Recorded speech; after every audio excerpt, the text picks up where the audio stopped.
Have you ever felt like the stress you're carrying is starting to show up in your relationships and not in a good way?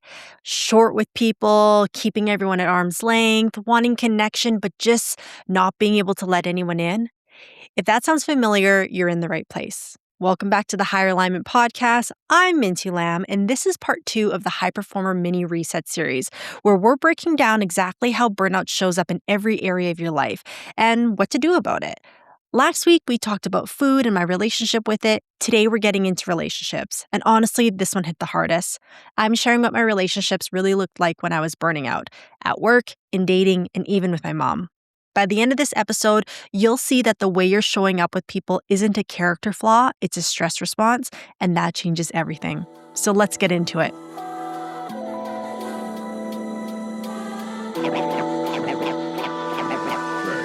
All right, guys, we are diving into topic number 2 of the High Performer Mini Reset series that I'm doing for you guys, which is all about relationships. And if you guys aren't aware, part 1 or topic 1 I did last week about my relationship with food and how that's changed from before when I was burnt out and really just had no concept of stress management or working with my nervous system to how that's changed now. Now that that's like literally the way I live my life is through my nervous system and managing my stress properly. So if you haven't had a chance, go back and listen to that. But today we're going to dive into relationships, which is always a passionate subject for me because this is where I really felt it the most. I felt it in my body and in my relationship with food, which I talked about last week. But this is one that I think really drove home how much I was struggling. So, of course, you guys might know how this series goes by now. I do a before and after. So today we're going to talk about what life looked like before when I was burning out, when I had no concept of how to process stress or even that I had to do it. Like I thought it was just like you just deal with stress and it is what it is, but there's quite literally a system in your body that processes it. And if you are someone who is quite stress resilient, which I was, which means you can deal with a high level stress, that's great. But also what happens is your body needs to be able to process that and release that.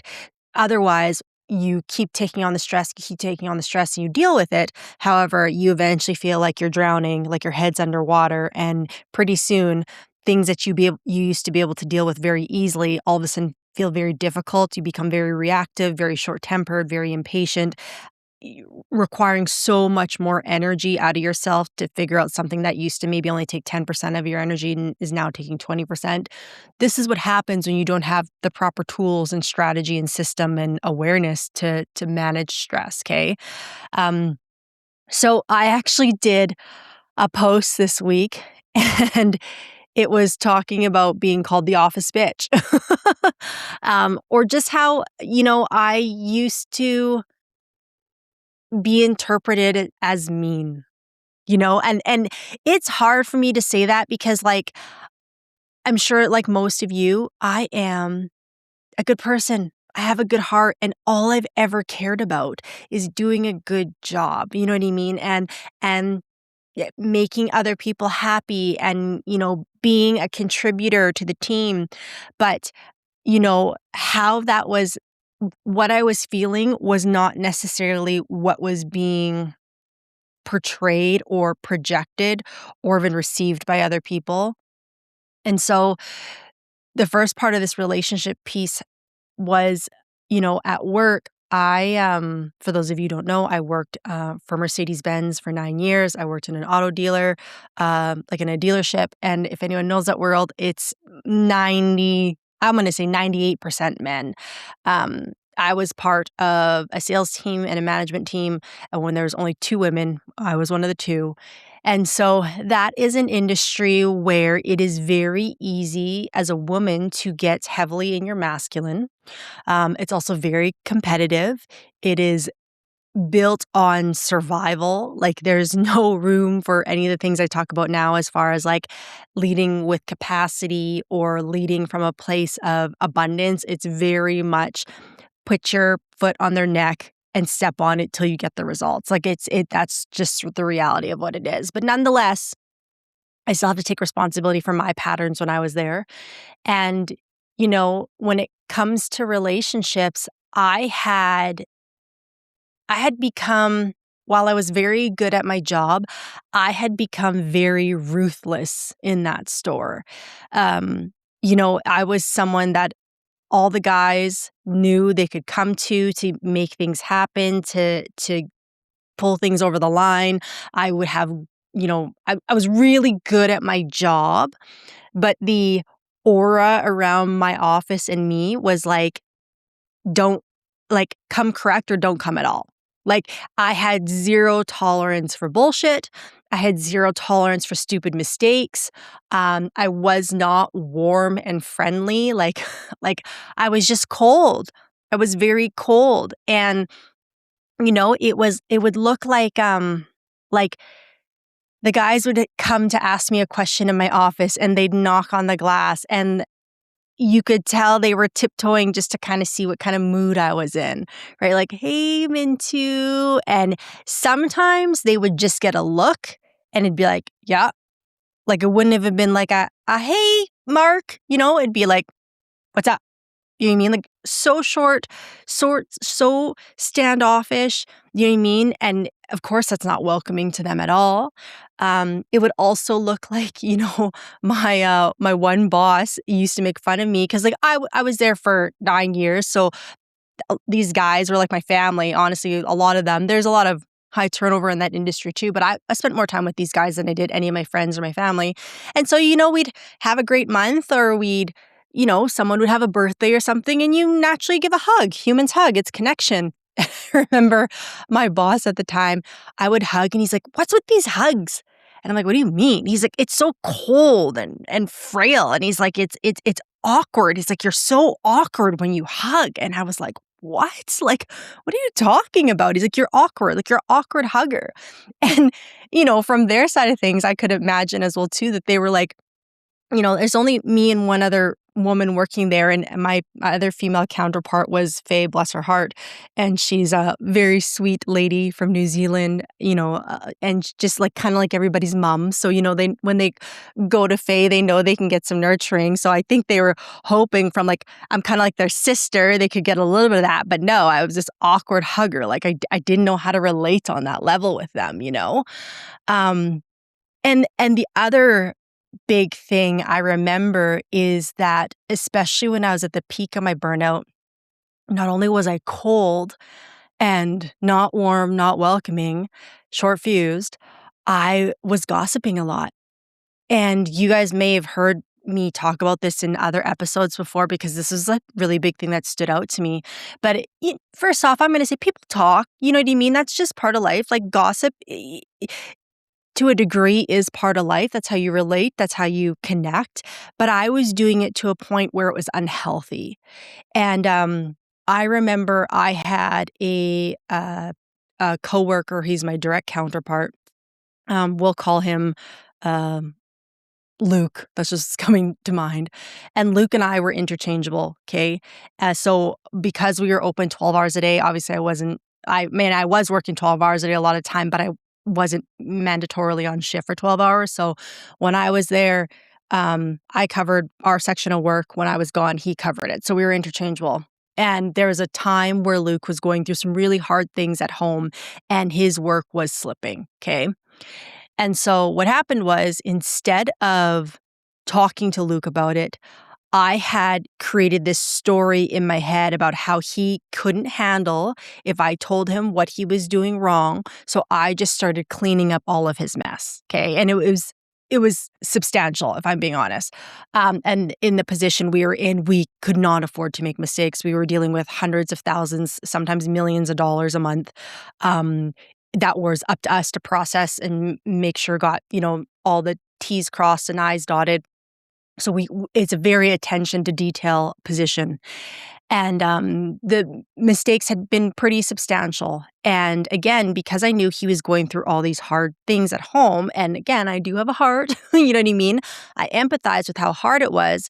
But instead of talking to him about what was going on, I just took on all the mistakes myself. I started covering for all his work. And then because I didn't talk to him about it, and because I didn't know how to process my stress or deal with that in a healthy way, what did I start to do? I started to gossip. And not in a way, again, where it's like, oh, did you hear Sally bought this or, whatever, like basic gossip. I would go complain to all the people around him and around me that were in our management group, with the exception of my boss, and I would bitch about him. And I would say, he missed this, he did that, he did it. Like it was gossip in a way that was very unproductive, immature, if I'm being honest, and just not helpful to the situation. Okay, if you're an executive who's craving more clarity, happiness, and a sense of real inner peace in your day-to-day, make sure you hit follow so you never miss an episode. This show is here to help you lead, succeed, and actually feel good while doing it. And if something resonates today, give it a like and share it with someone else who could use a little bit more calm in their life too. Because I was so overwhelmed, I didn't have a better strategy. And the gossip kind of had turned into a way for me to connect with people because I didn't have the capacity to connect about the things that were like actually going on within me, like the fact that I felt overwhelmed, the fact that I wasn't sleeping at night, the fact that I felt disconnected from my life and like was really questioning what I was doing, even though I had done everything everyone told me to work so hard to achieve all this. Like I was questioning these things. You know what I mean? So while there's way deeper underlying issues within me, I just made this issue with Luke the main focus. And now this is all the energy I'm spewing, you know? And it had gotten to a point where it was just like, it was not kind. You know what I mean? And I wasn't attacking him as a person ever, but I was just constantly bitching about his work and I wasn't doing anything healthy to solve it. I just kept complaining and complaining and I was complaining to people around him. You know what I mean? And but poor guy doesn't even know what's going on and here I am just venting and venting and like on one hand you could look at it, it's like, well, Mintu, he wasn't taking care of his work, like, it's understandable, but I could have handled that way better. But the reality is I didn't have the capacity, right? Like I was so like I was so overwhelmed with stress and not dealing with it properly that I couldn't even see clearly the damage I was doing, not even to our relationship and our team, but to me by gossiping to that level, And it was, yeah, it was really uncomfortable and not my shining moment, if I'm being honest. But when I look back at it, like, could you have looked at me as like a bad person? Yeah, but the reality is I was capped. And when you get to that point where the pressure is built up so much that you don't even know what you need to do, but you just need to release. And it was like that was the only way during that time that I could figure out how to just let some of the pressure out of my head because there were so many other things going on. You know what I mean? So I was gossiping. And then the other part of it too, when it came to like relating to the people I work with, is I had very little sympathy for what people were dealing with outside of work. And it kind of ties into what I said with Luke. Like I did in my heart know, like he was going through some hard things with his family. So I did get it. But my response would always be, well, check that shit at the door. And in theory, like, yes. Do you mean like at the end of the day, it's like, yeah, the office isn't necessarily the place to deal with all that. But the other side of it too is like when all you have is your job, and that's what it felt like at times to I know the people that to me and I know to a lot of people that work there, when it feels like that's all you have and that's where only place you're putting your energy, it is really hard to deal with your shit and not carry it to work, But I had no capacity to give anyone any empathy. And the ironic part is I was carrying my stress to work. You know what I mean? It maybe wasn't showing up as obviously as some other people, but the fact that I was super reactive, I had very low tolerance for people's mistakes. I couldn't hug apparently. I was gossiping. Like, these were all signs that I wasn't doing a good job of keeping my stress or managing my stress and checking it at the door. Like, I was doing the same thing just in a different capacity, right? So I just didn't have a lot of patience for people, and um it showed, because then what would happen is, like, so now while I do a good job, people are a little scared to approach me.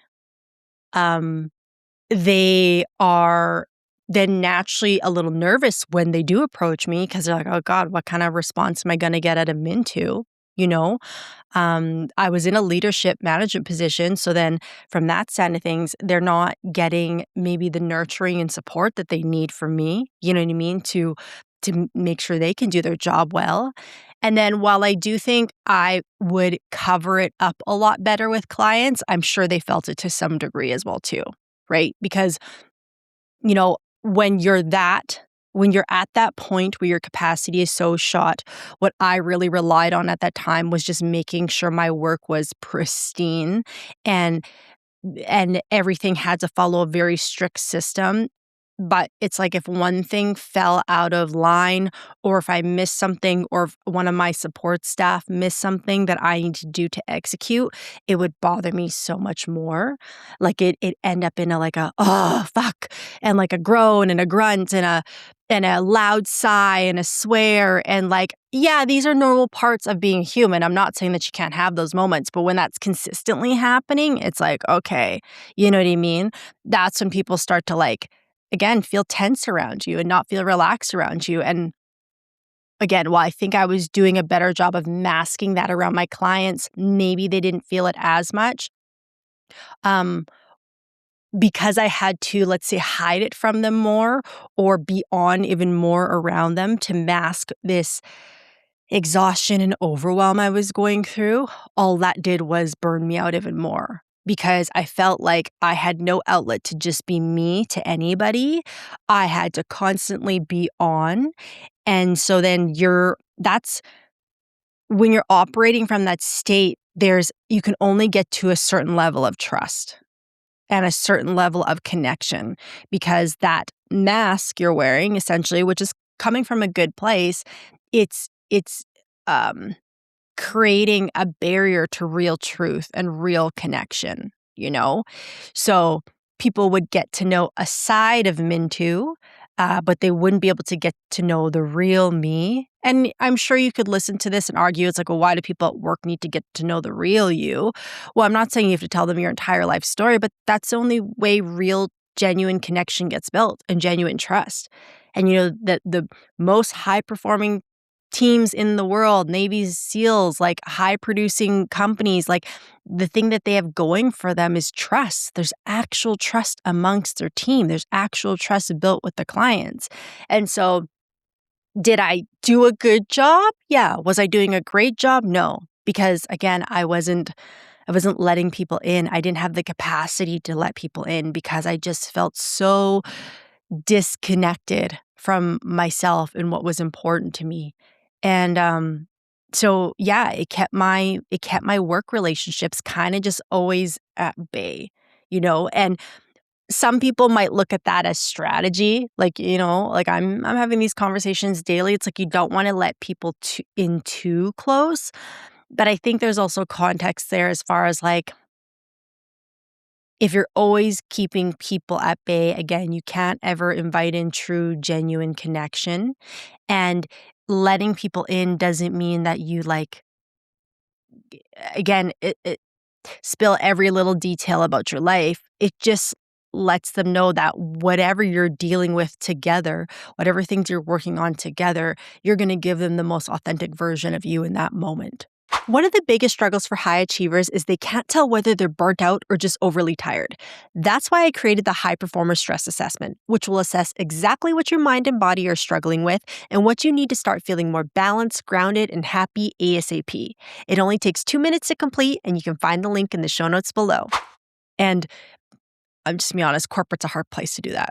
Corporate is built on masks. Do you know what I mean? And so it's not that it's impossible, but what it takes is you have to want to go beyond the general corporate rules of this is like, all the basic things you see on LinkedIn about just like, this is how you be a good leader and this is toxic leadership and blah, blah, blah, blah, blah. Like it's all very surface level stuff. It's valid points, but it only lets you in so deep to be a leader, where the best leaders are the ones who are authentically themselves and let that be seen.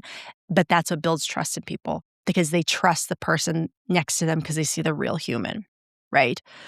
So what I will say is my behavior. The other thing I actually will say though too is what's interesting about that period in my life is while I was really cold and hard at work, I was also doing a lot of extracurricular things with the people I worked with at that time. So we were, going for after work drinks. We were going for after work appies. We were, doing extracurricular things because those guys were like my brothers, really. So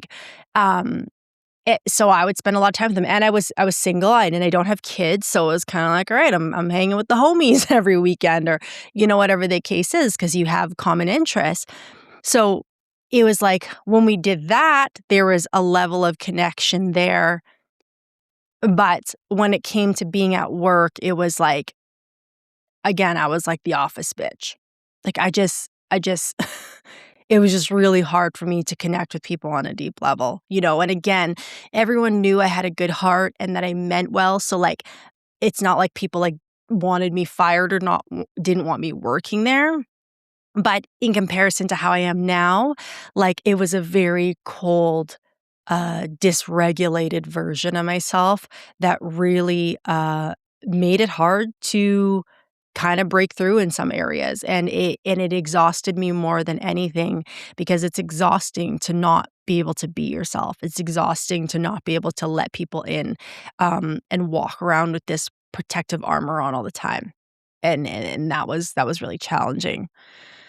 Now, on the personal side of things, how my relationships were at that time, uh, you know, I'll talk about dating specifically, is if you've been following my podcast, you may have heard me say this before, but I used to say, I am constantly in a dick swinging contest and I'm winning most of them. That's how I felt as a woman, okay? So the males who are listening to this, you might not relate to this, but I was so heavily in my masculine, because the nature of what I did for work and the industry I was in. But, masculine energies are very protective, very safeguarding, very outwardly, and the doing, the making things happen. And so because I was in that space all day, I didn't know how to really soften at all. And again, because I was dysregulated and burnt out, it's like I just stayed in protection mode all day long, which was my masculine. So whether that be with the guys I worked with or guys I was trying to date, I was constantly competing on the most basic level. At work, naturally competing business-wise, for numbers, for deals closed, for, whatever the case is, like naturally competing in that space. But even when it came to dating, I would be going on a date and I would lead with this competitive energy. And I wouldn't say this, but I'd be like, well, what does he make? What does he drive? What does he do for vacation? Where does he live? What's his house look like? Like all these subtle things, I'd be like, kind of like, well, what are you bringing to the table? Right? Because this is what I'm bringing to the table. And you could imagine how, at least for the type of man that I wanted to attract, how off-putting that would be, right? Because I'm a big believer in feminine and masculine energies. And for the record, we all have both. I have feminine and masculine energies. Men have feminine and masculine energies, but you have a more inherent nature. My inherent nature is female. For, a lot of men, their inherent nature is masculine, is the leadership, right? So you have access to both. But because I was so burnt out and so disconnected from myself internally, I was always in my masculine, right? So then I'm bringing that to the table with these guys I'm dating. And of course, they're like, it seems cool at first, but then it actually ends up repelling, because it's like, oh, this is not cohesive. This is not a harmony, right? So I was actually just talking with a client about this the other day. Like, my girlfriends, one particular, it just comes to mind. My girlfriend Vicky would be like, "Man, you're so intimidating. You're so intimidating." I'd be like, "Fuck, I'm so sick of hearing that." Like, I'm so sick of hearing that I'm intimidating. And I would hear that both at the office and in my dating life, right? And it's like, my previous response used to be well, if I'm intimidating, then they need to step it up. Like, it's not my fault they're insecure. And it's like, okay, to some degree, that's it. But the reality is, it's like, is that the energy I want to bring to people? And it's not that I have to dim my light to not be intimidating. It's not that, but it's just like there's something repelling here, you know? But again, because I was so dysregulated, like relationships were so hard for me. It was like I was often caught up in relationships. Again, I'm talking about personally mainly, that fed to the dysregulated side of me. Like, they didn't feed to the regulated part of me, which would be the soft, nurturing, um, slower version of me. They would feed the gotta stay on the go, gotta always be proving myself, gotta always be showing people up, gotta always like be competitive and be on the ball. It would appeal to that. And you can imagine that when you're operating from that state and you're attracting that type of relationships, well, the longevity of that's probably not very strong. Right? Like, it's not sustainable. It's not sustainable, that pace in a career. It's not sustainable, that pace in a relationship, right? So then I would date guys that looked great on the outside, but they'd be so short-lived, and there wouldn't ever be an opportunity to really get deep with the relationship. And when I mean deep, I mean, like, I can only probably understand what that means now, but, like, I was still performing. I still had a mask on. I was still proving my worth. I was bending over backwards to make things happen. I was people pleasing. I was not setting boundaries. I was just constantly self-abandoning to make things work. And again, I did that at work and I did that in my relationships. So it's just like none of my relationships really felt solid. A lot of them felt rather transactional. I will say that's with the exception of my family, meaning like my parents and my siblings and my core group of girlfriends. Like, they've always been solid, and I'm 10 years deep with all of my girlfriends.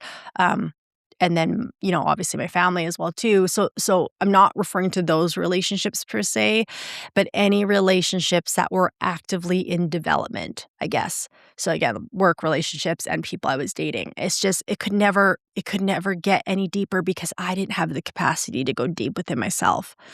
It was just like, you guys know the feeling when it's just like there's just like things running all over your brain constantly. And when you think about depth and you think about trust and you think about authenticity, it requires a settling in, a settling of the mind, a settling of the energy so you can actually get into your heart, right? Like, just even close your eyes and breathe into that for a minute, right? Like, the difference between energy stuck in your brain, taking a deep breath, settling into your body. It's completely different, right? But because I, again, didn't know how to process my stress, didn't even know what my nervous system was at the time, everything just stayed um, so what's the right word? It was just like things constantly running in my brain all day long, all day long, all day long. And I didn't know how to process that and bring that down in the body and then release it. And so then all my relationships stayed up surface level too, right? And couldn't get deep, right? But then again, when you can't get deep, there's a lack of trust. There's a lack of truth. There's a lack of real, genuine, deep connection, you know? And then what happens is you keep trying to show up in these relationships and you exhaust yourself even more because it's fucking exhausting to stay surface level. If you're a high achiever, you probably feel the exhaustion that comes with always pushing and carrying the load. And here's the honest truth. Burnout doesn't fix itself by working harder or pushing more. You're not meant to just survive your success. You're someone who leads with impact and depth and intention, and you deserve to feel calm and connected while doing it. So imagine showing up present for your work and your personal relationships, feeling calm and grounded instead of constantly stretched. If that's what you want, this is exactly what we do in the Higher Alignment program. Book your assessment call through the link in the show notes, and let's get you back to balance and back to feeling like yourself again. Again, analogy, think about you're treading water on the surface all day long, treading water, versus just being able to relax and just like drop into the water and feel the water hold you and feel the buoyancy keep you up and allow your head to be consumed. Like I'm a water girl, so I don't if you're not a water person, this might not resonate, but like I know even something as simple as like when I lay in the bathtub and let my head fully like submerge, and you have that um that the noise quiets and the water kind of like protects your head and your ears, and it's just things have just gotten a little bit quieter and your senses have gotten a little bit more isolated. Like that's the difference, right? When you stop treading water on the surface all day and you can finally release and drop and just sink into the ocean, it's a different level of depth, right? But I didn't for the life of me know how to access that at that time. And because of that, again, I had a lot of surface level relationships. Um, I felt very drained interacting with people. I felt like I always had to be on. I felt like I could never really connect. And that ended up being more draining. And so, you know, it was honestly what led me to this work, and we're gonna get into it, was my relationships, mainly my personal ones, like my dating life that led me into this work. And first it kinda led me into doing more spiritual stuff and kind of figuring out like what's this pattern I keep repeating? Is this from a past life? Is this, some type of contract, my soul sign, like kind of exploring it from that end, which was helpful. But then I had to realize then I had to do the work of rooting in those more, let's say, spiritual lessons into the body and into being a human, and what that means on a practical day-to-day, um, how I adjust that on a practical day-to-day scenario, right? Like, how do I actually make adjustments to get beyond this? Because this is exhausting. And if you have ever been burnt out, or if you've ever felt really dysregulated, which you probably have if you're listening to my podcast, you know how isolating that can feel. And what you actually usually want more than anything is some connection and some support, and someone to say, "I got this. I got you. I'm here for you." But because you're so dysregulated, you don't even have capacity to let that in. So, I remember even just like with my mom would want to call and check on me, and I wouldn't even have the capacity to talk to her on the phone. I'd keep it so short and so quick. And I remember she eventually got to a point where she's like, "Minty, you don't make time for me." She's like, "You cut me off every time on the phone, and I'm busy. I got to do this." And it's like, when she'd call, I'd want to talk to her, so I would pick it up, but within 30 seconds, I'd be dysregulated. I'd be like, "Okay, mom, I gotta go. I gotta work." And then my sweet mom's like, "Okay, she's gotta work. She's gotta go." But then that happened every time she called me, and she's like, "Minty, you don't make time for me. You're always cutting me off. You're always busy." You know, and I felt guilty that she said that, because a lot of times I just didn't have the capacity to be on the phone, so I'd get off with her and I'd just be laying on the couch, right? But I'm so in fight or flight that I can't hold space for anybody else. And when she had told me that, I remember feeling terrible and guilty because I love my mom. And I know there's not another human on this planet that loves me more than her, you know, but I couldn't do it. It was just like I'd want to, and just my body would just be screaming, like, "Get off, get off, get off. We can't do it. We can't even handle our own stress, let alone anybody else's." And honestly, her conversations wouldn't even be stressful. It's not like she'd be calling to dump on me. She would just be calling to connect, and I didn't have the capacity to connect, which again is so it's so hard to be in that space because what you usually want more than anything is someone to help you, someone to see you, someone to listen to you, someone to just like be like, I got you, I get it, I'm gonna hold you. And the one person that could actually do that for me always, I didn't even have the capacity to let her in. 30 seconds into a phone call, I'm telling her I'm busy and I'm getting off the call, right?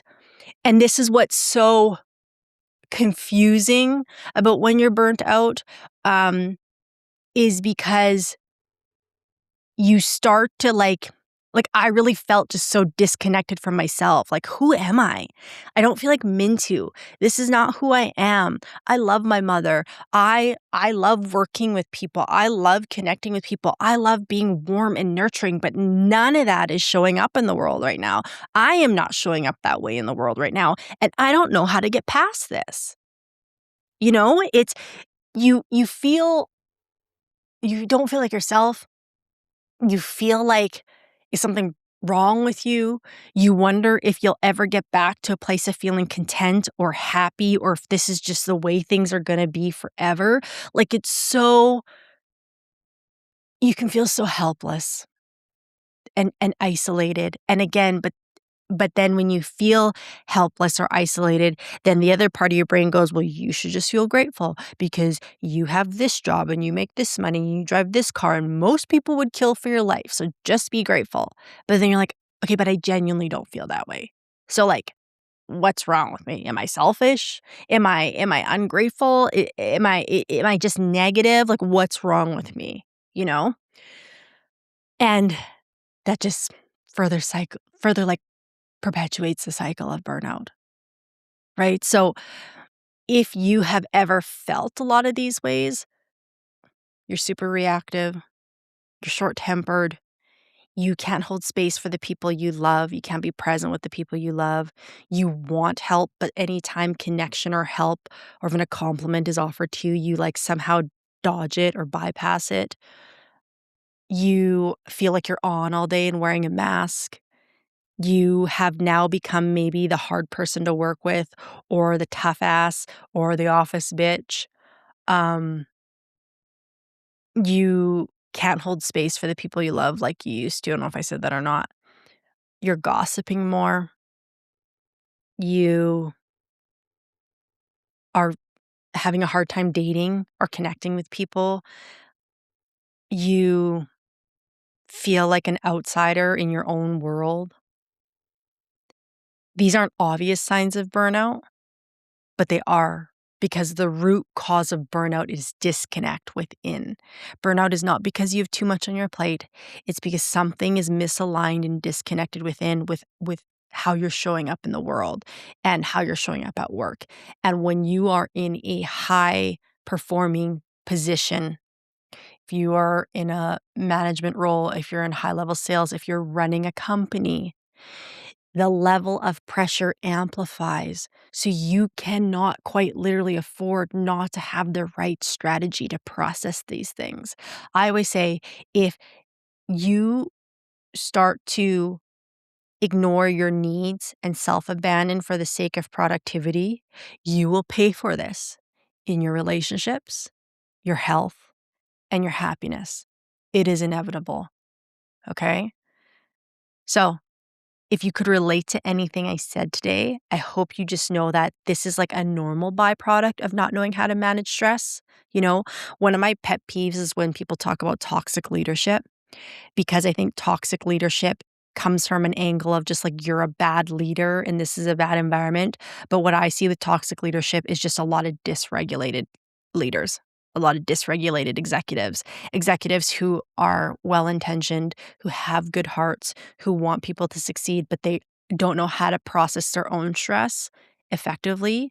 And therefore it bleeds out onto the team, not because they're intending it to, just because they weren't given the skills or the tools to how to do that. None of us were. I had to go seek out this information myself. It's out there, but like, this is not talked about. This is not promoted. I had to figure it out for myself, right? And now I'm transferring that information to other executives, but it's not because you're bad or you should have known better. Just no one taught you this. No one's taught us about capacity. No one's taught us about the nervous system to the point of where it's a strategic business tool and a tool for life, right? The the degree of how much money you can make, how good your relationships are, the amount of love you can let in, the health in your body all depends on your nervous system. And if you're never taught how to work with that, chances are you're actually working against it. So again, if you saw yourself or you heard yourself in this episode today, I just want to let you know that this is a normal byproduct of feeling disconnected inside. And the good news is there's a solution for this. Okay? There's a solution, and it's not hard. It just takes consistency and the right strategy, and you can come out on the other side of this a lot better. And not just better, happier, more content, more fulfilled, more loved, more confident, more excited about life again, more energized.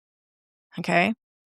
So we're going to cover that in next week's episode, which is part 2 of the relationship component of the High Performer Reset series. I'll see you in that episode so you can find out how we get to that point and what's on the other side of feeling more regulated and being able to manage, process, and handle your stress better.